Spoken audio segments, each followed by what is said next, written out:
मुस्कुराती रहे ये जिंदगी तुम्हारी, ये दुआ है हर पल खुदा से हमारी। फूलों से सजी हो हर राह तुम्हारी, जिससे महके हर सुबह और शाम तुम्हारी। Wish you very happy anniversary Bharat ji संग हीना कंवर।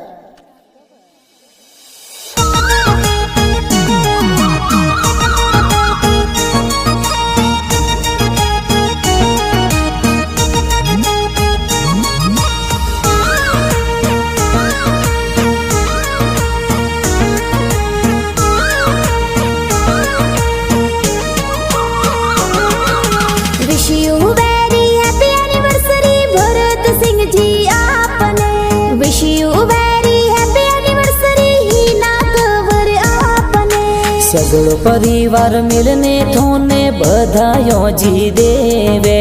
जय सिंह जी पापा जी गई जे शारदा कंवर मम्मी जी।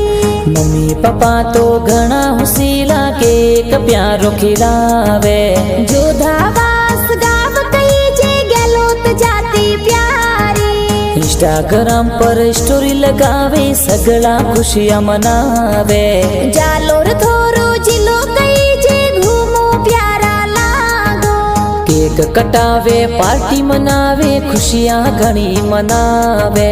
डायरेक्टर